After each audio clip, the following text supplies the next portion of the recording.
Prove the diagonals of a parallelogram meet at right angles if and only if it's a rhombus.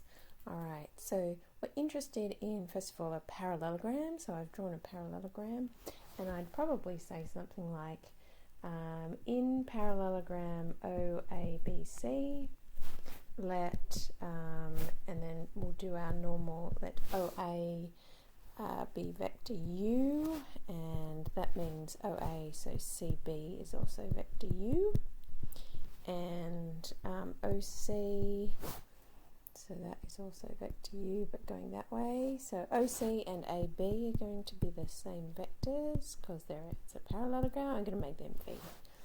Alright, so we've got our U's and V's on there, and it talks about the diagonals. So I'm going to put the diagonals in.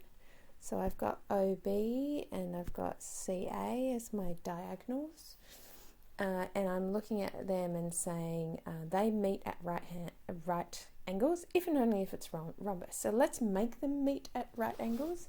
Let's first of all look at our diagonals. So OB, that's an OB. In terms of U's and V's, that's a U plus a V, or a V plus a U. So, and our other diagonal is CA. So CA is our, so we're going across there up to U, so it's going to be U minus V. Okay, so we've got our OB and CA. Let's have a look. So if we say they are diagonals, so if they are perpendicular, then of course our OB dot product with our CA should equal 0. So let's make them 90 degrees. Let's make them be perpendicular, and then we would have our U plus V dotted with our U minus V equaling 0. And if we just expand that out a bit, we get U dot U minus difference of two squares here, V dot V equals 0.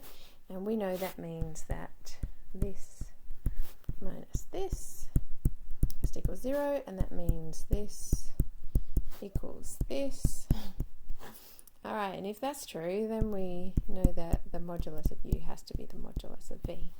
So therefore, yes, the sides are equal, and the parallelogram therefore must be a rhombus if the sides meet at right angles. So given that we made the sides, the diagonals meet at right angles, then this must be a rhombus. This must be a parallelogram that is a rhombus.